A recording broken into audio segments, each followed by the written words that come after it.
Mom didn't even glance up from arranging gourmet cupcakes on the tiered display stand when she said, "She deserves it more, honey."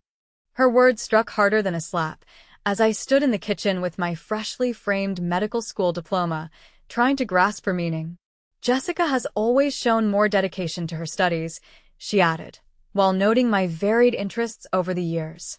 "We both graduated with honors," I countered, my voice steady despite my shaking hands. "Our GPAs were identical," I pressed on, struggling to understand why my parents paid off Jessica's loans but not mine. "Audrey," my mother sighed, meeting my eyes with that familiar hint of disappointment. "Jessica doesn't have a wealthy mentor like Dr. Flemington interested in her future. You've always had certain advantages." I nearly laughed, recalling how Dr. Vivian Fleming became my research advisor through my grueling 80-hour weeks in the lab, while Jessica skied in Aspen with our parents. So exhausting myself was considered an advantage, while my twin sister enjoyed emotional and financial support. Am I being penalized for securing my own mentorship opportunities?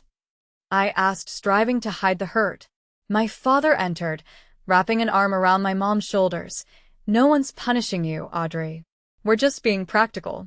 Jessica needs more help." Resourceful. The word they often used to explain why they'd missed my research presentations, but attended Jessica's sports tournaments. Resourceful explained why Jessica got a new car for her 21st birthday while I received a gas station gift card. Tomorrow was the planned celebration for Jessica's debt-free life, an event brilliantly organized by our parents, with invites to family, her friends, and even professors. The invitations read celebrating Jessica's achievement, as if it was her accomplishment rather than a financial gesture by them. Grabbing my bag, I stated, "I have an early shift at the hospital." "Will you make it to Jessica's party?" Mom asked, concerned more about my absence affecting the event than for me. I promised to be there, though the thought churned my stomach. Walking to my car, my phone buzzed with Dr. Fleming's urgent message about the Patterson Fellowship news. Staring at the screen, a mix of dread and resignation washed over me.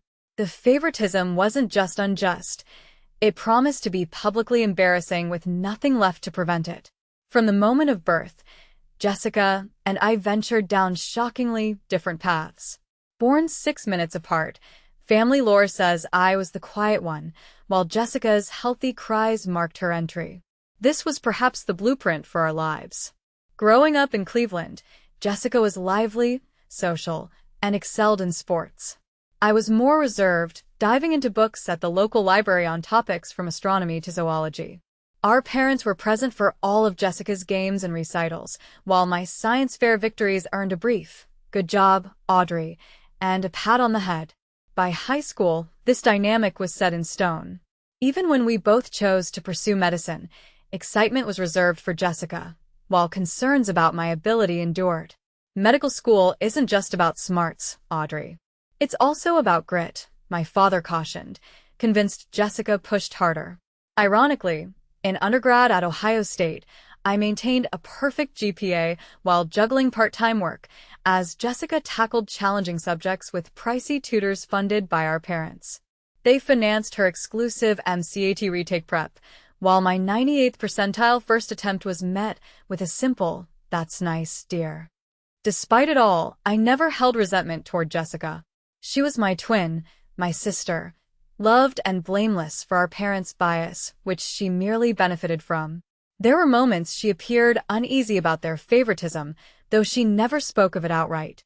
Accepted into the same Michigan medical school, we supported each other through demanding rotations and celebrated joint triumphs, hoping for our parents' equal regard. But instead, they found fresh ways to highlight Jessica's accomplishments. When I was selected to present at a national research conference, Jessica received a community service award that weekend. Guess who my parents chose to support? But in our final year, everything shifted. Dr. Vivian, during our meeting in her office, Fleming, a distinguished neurosurgeon in her 60s with striking silver hair and insightful blue eyes, drew my attention to my research on pediatric traumatic brain injuries. Her office was adorned with awards, published papers, and photos with global medical luminaries, illustrating her remarkable career. "Audrey, take a seat," she said, gesturing to a chair. I had finally found someone who recognized my potential and pushed me to excel because of my unique personality, not despite it. You have a talent for research, Dr. Fleming told me once. You see patterns others miss. Such insight can't be taught. If only my parents could view me through her eyes. That morning before Jessica's celebration, Dr. Fleming had extraordinary news to share. My heart raced as I anticipated the results of the Patterson Fellowship at Johns Hopkins, the most prestigious neurosurgical research position in the nation, awarded to only one graduating medical student nationwide. The committee has made their decision, Dr. Fleming said, maintaining a neutral expression. I held my breath, nerves tingling. They've chosen you, she revealed, breaking into a broad smile. Congratulations, Dr. Audrey Collins. You're going to Baltimore. Joy, disbelief, and a sense of validation overwhelmed me. The Patterson Fellowship was the pinnacle for any neuro researcher, and it was mine. I don't know what to say, I stammered, astonished. You've earned this, Dr. Fleming affirmed. Your work on neurovascular regeneration after traumatic injury was groundbreaking. The committee was particularly impressed by your dual approach, combining surgical innovation with pharmacological intervention. The fellowship came with a generous stipend, a housing allowance, and, crucially, complete loan forgiveness. I would be debt-free, like Jessica, but through my own merit rather than parental favoritism. There's more, Dr. Fleming continued, her eyes gleaming. Your parents invited me to Jessica's celebration tonight, not knowing about our mentorship. I'd like to announce the fellowship news there if you're comfortable with that. My stomach churned. I don't know, Dr. Fleming. It's supposed to be Jessica's night, and my parents might view it as me trying to steal her spotlight. Dr. Fleming's expression hardened subtly. Audrey, I have observed your family dynamics over the last 2 years.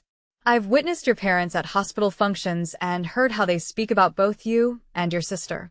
I understand your hesitation, but sometimes recognition needs to be public to be acknowledged at all. She was right. If my parents received the fellowship news privately, they'd likely minimize it or dismiss it as mere luck. Okay, I nodded slowly, agreeing. As I left her office, my phone buzzed with a text from Jessica. Mom's going overboard for tonight. It's embarrassing. Wish she'd put this much effort into celebrating both of us graduating. See you there. Puzzled, I stared at the message. It was the first time Jessica had ever recognized our parents' unequal treatment. Before I could respond, another text arrived from my mother. Don't forget business casual for tonight, and let your sister have her moment. This is very important to her. The discrepancy between the two messages was stark. Perhaps I had misjudged Jessica all this time, and perhaps tonight would uncover truths our parents avoided for 26 years. Jessica's debt-free celebration took place at an upscale restaurant in downtown Detroit. My parents rented the entire rooftop terrace, an extravagance costing thousands. Stepping off the elevator, I greeted a large banner reading, "Congratulations, Dr. Jessica," noting the existence of 2 Dr. Collins in our family now. Smoothing down my navy blue dress, I took a deep breath. Despite Dr. Fleming's announcement, this was Jessica's night. I wouldn't let old resentments ruin my relationship with my twin sister. Jessica, spotting me immediately, broke away from a group of relatives and rushed over. She looked stunning in a silver cocktail dress, her blonde hair matching mine in color but styled in a chic bob, contrasting my long locks. "Thank God you're here," she laughed, linking her arm through mine. "Aunt Patty keeps asking if I have a boyfriend." I chuckled, nerves still present. "What did you say?" I inquired. "That I'm married to medicine, but she's free to introduce me to any eligible neurosurgeon," Jessica replied playfully. "This is ridiculous," Jessica continued with quiet frustration. "Mom invited half the medical school. Dean Wilson is here." Surveying the crowd, I spotted the dean chatting with our father. "Wow, they really went all out," I commented. "Too all out," Jessica replied, lowering her voice. "It's mortifying. And why only for me? We both graduated. We both worked hard for this." The nod in my stomach eased slightly. Perhaps Jessica understood more than I'd previously believed. Audrey stood there, watching as her mother, champagne in hand, ushered Jessica away to greet the recently arrived Hendersons. "Jessica, remember Thomas Henderson, chief of surgery at Cleveland Memorial?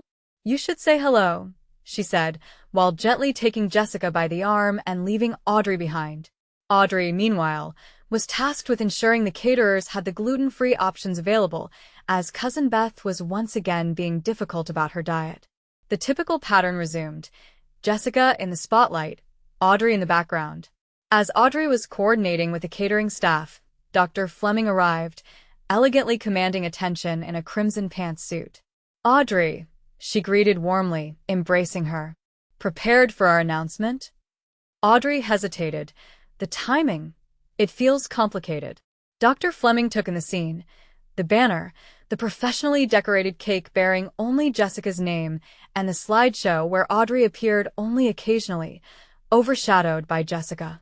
Across the terrace, Audrey noticed her parents introducing Jessica to Dr. Margaret Wu, the chief neurosurgeon from Detroit Medical Center, a place both sisters had applied for residency. Anxiety bubbled within Audrey. Were her parents maneuvering to secure a position for Jessica through personal connections? As Audrey pondered, Dr. Fleming was approached by her father, with her mother and Jessica in tow. "It's an honor to have you here," he said.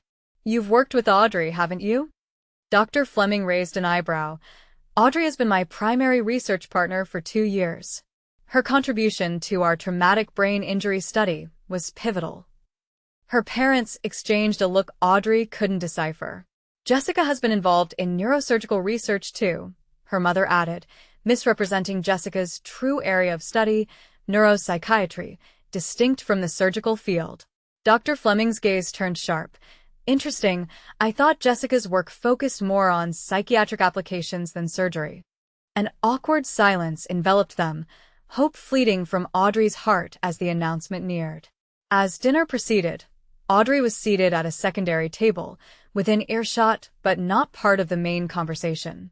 Her father was regaling Dr. Wu with tales of Jessica's ambition, even as a child, each word a sting. Audrey pushed her food around, appetite gone, while Dr. Fleming occasionally met her eyes with sympathy. After dessert, her father called for attention to celebrate Jessica's achievements, completing medical school debt-free. The crowd applauded politely, despite Jessica's discomfort growing. Jessica suddenly stood up. "I'd like to say something," she declared, looking directly at Audrey with apology in her eyes. "This celebration feels incomplete.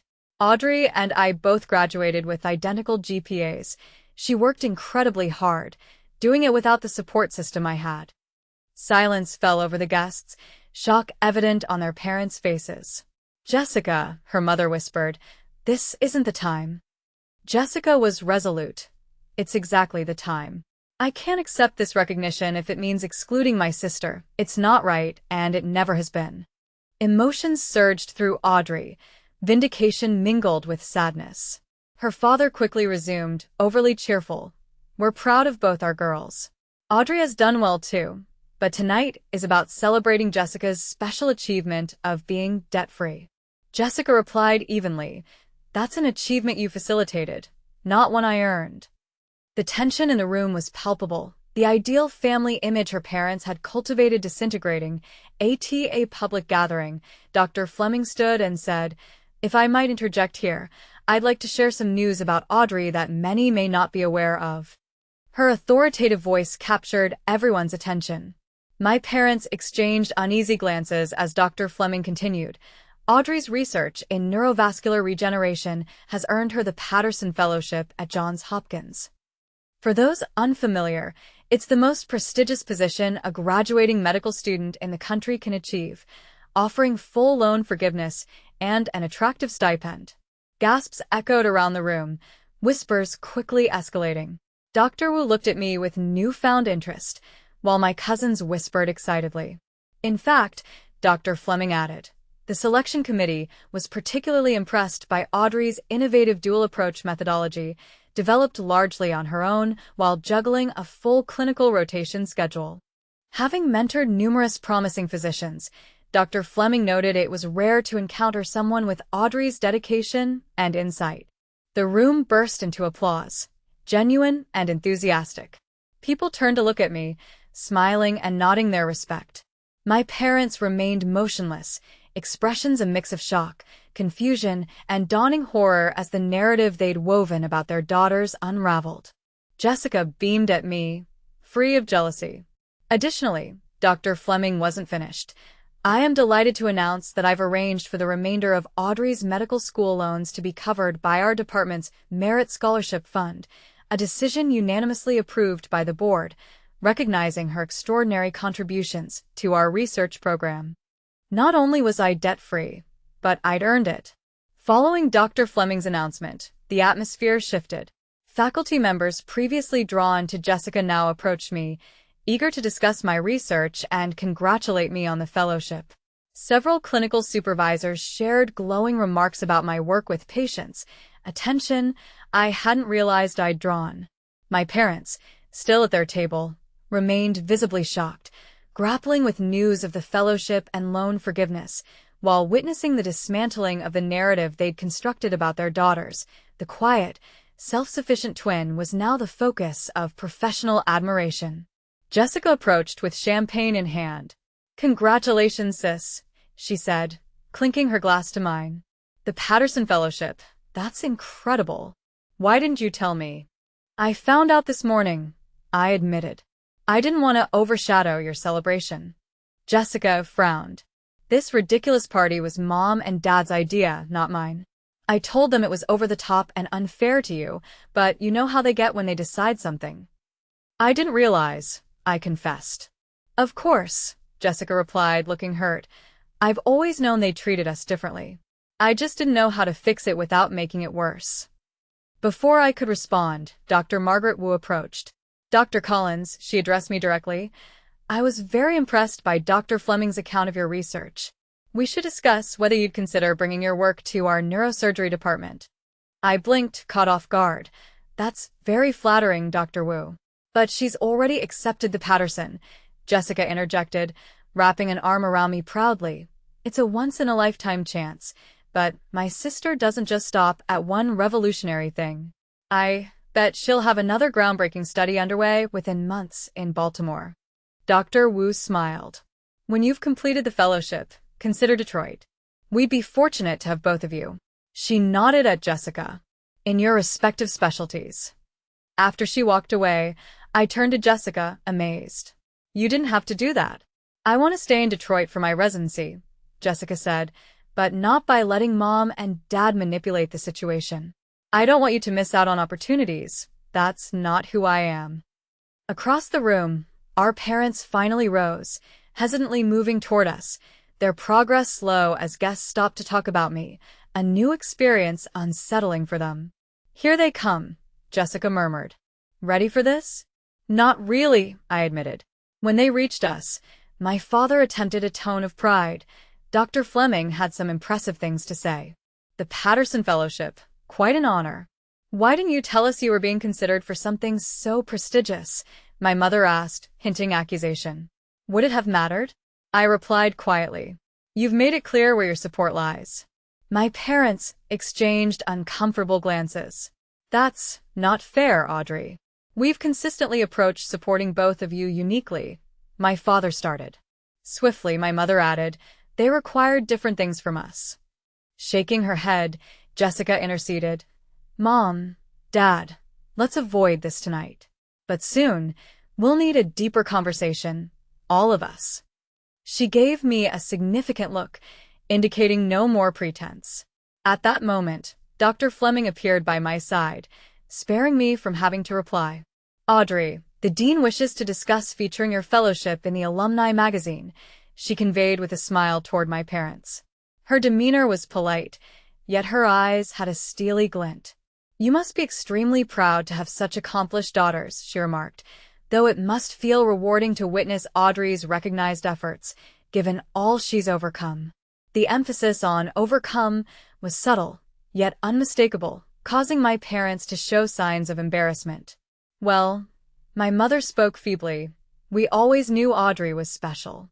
Unfortunately, it felt like too little, too late." The week following the celebration catalyzed immense change. The news of my Patterson Fellowship permeated the Detroit medical community, suddenly unveiling opportunities that had previously been inaccessible. Former professors who had granted Jessica extensions but had denied mine sent emails of congratulations. Classmates who had scarcely acknowledged me throughout 4 years of medical school started asserting close friendships. Meanwhile, my parents attempted damage control, visiting my apartment the day after the celebration armed with gift bags and forced smiles. "We've been contemplating," my father noted, placing a small box on my coffee table. "With both of you embarking on your careers post-graduation, we wanted to gift you something special. Here." Inside lay a rose gold watch identical to the one Jessica had received for her birthday 6 months prior. "It's beautiful," I commented, refraining from touching it, though it felt belated. My mother winced. "Audrey, we understand you may feel neglected at times, but every action was taken because we believed in your capability to handle life's challenges alone. Jessica needed extra support." "That's convenient," I responded, maintaining composure. "Yet it doesn't justify attending her presentations over mine, funding her MCAT prep while suggesting I seek free resources, or covering her living expenses during medical school while advising me to take additional loans. Our financial resources were limited," my father contested. "Decisions had to be made." "Indeed," I concurred, and those choices invariably favored Jessica. Tears welled in my mother's eyes. "We love both of you equally," she insisted. "Perhaps," I conceded, but the equal treatment was absent. Watches and delayed acknowledgments won't alter that reality. The phone's ring announced Dr. Fleming's call about my impending move to Baltimore. Gratefully, I answered, grateful for the distraction from my parents' stunned expressions. "Yes, I'm available to discuss housing options," I confirmed into the phone, and actually, the timing is impeccable. 3 weeks later, I stood in my empty apartment, the boxes ready for transit. Jessica sat on a windowsill, observing as I sealed a final box of books. "I can't believe you're departing next week," she remarked. "Detroit won't feel the same without you. You'll be engulfed in your residency to miss me," I teased, though there was a measure of truth. Through medical school, our paths were aligned, but now they veered apart, mine leading to Johns Hopkins and hers remaining at Detroit Medical. Suddenly, Jessica spoke. "I keep reflecting on what Mom and Dad did, or didn't do. For years, I perceived myself as fortunate due to the attention," she continued, "but they were obstructing me, fostering my reliance on their validation." Joining her by the window, I reassured, "You did nothing wrong, Jess." "I failed to do enough," she countered. "I should have vocalized it sooner," she sighed. "They seem devastated now. Mom's been tearful, assuming you despise them. Dad's flaunting about his brilliant daughter at Johns Hopkins like he funded your research." "Let them," I responded, surprising myself with how detached I felt. "Their approval no longer defines me." And it was true. The relentless quest for their validation, which they never genuinely granted, finally faded. Dr. Fleming's guidance showed the essence of authentic support, challenging me where necessary, protecting me relentlessly, and persistently acknowledging my potential without reservations. "What unfolds from here?" Jessica inquired. "For us, I mean." Holding her hand, I replied, "We navigate our paths ahead, absent the competition they instilled." "I'd like that," Jessica smiled, squeezing my hand tight. "Dr. Audrey Collins, Patterson Fellow, I'm immensely proud of you, sis." For the first time in years, an undisturbed sense of peace embraced me. The journey ahead promised challenges, but it was mine alone to steer, entirely free to define on my own terms.